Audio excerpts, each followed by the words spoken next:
This news update is brought to you by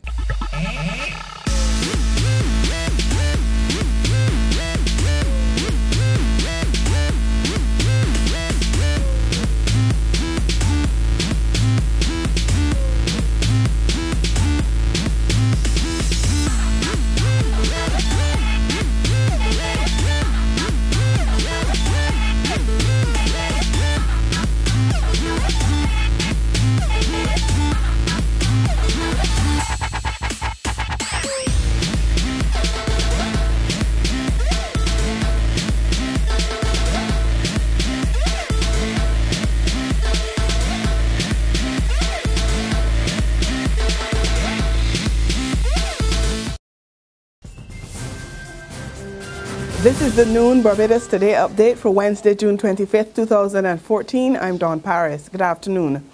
Government won't be letting up on its fight against crime despite its financial challenges. That assurance from Attorney General Adriel Brathwaite at the start of a two-day seminar on terrorist financing being held at the Supreme Court complex. He says the country cannot turn a blind eye to issues such as terrorism and people benefiting from proceeds of crime.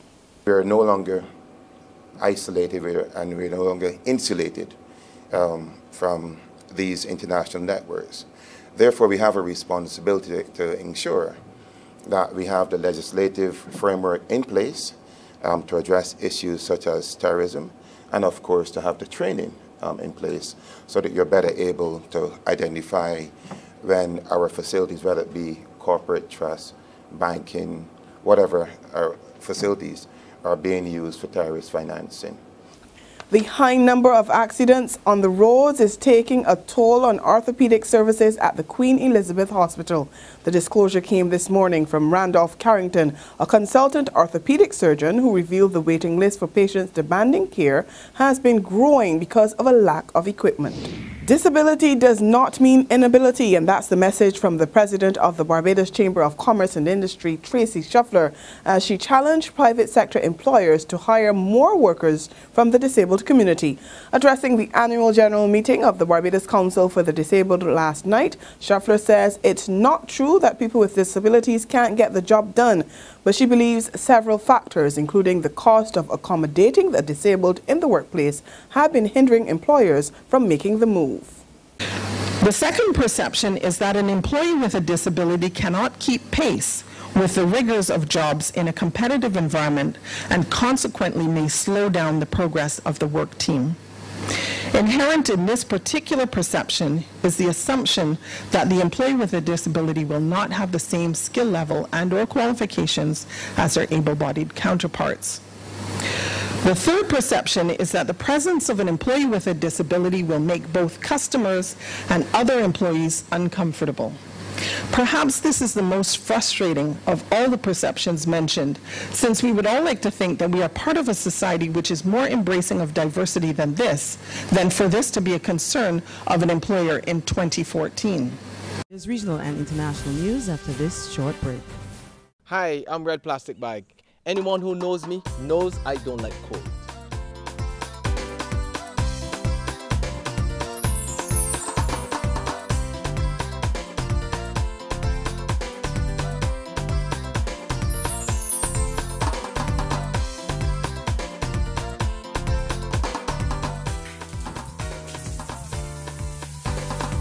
Sunshine reigns in my country. I love it. Get your sun power. Welcome back, and we continue with sports, and we're taking some news from the FIFA World Cup.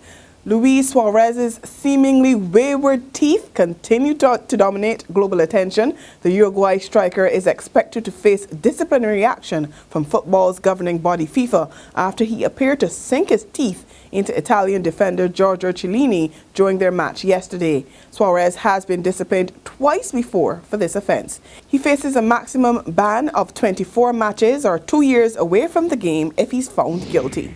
To the region now, the Antigua and Barbuda opposition benches were empty as the new parliament got down to business for the first time today. Opposition leader Baldwin Spencer says his United Progressive Party could not attend because it was only informed about the sitting on Monday. and the standing orders of the House stipulate that 7 days' notice must be given. He insists the sit-in is unconstitutional and illegal. But Prime Minister Gaston Brown has chastised the former leader, describing his behavior as unbecoming. He says it's clear the opposition intends to be at odds with the Antigua Labour Party administration, but he declares he intends to carry on with the country's business. On the international scene, European travellers are being warned to expect long travel delays as strike action by French air traffic controllers intensify. The European Air Safety Control says the travelling public could expect up to 14,000 hours of flight delays as workers go into their second straight day of industrial action over aviation cuts. The strike has already affected European carriers like British Airways and EasyJet. And on that note, we come to the end of our noon update, but you can join us again at 6 this evening.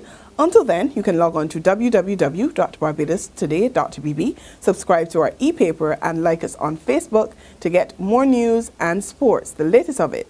I'm Dawn Paris. Have a great day. This news update is brought to you by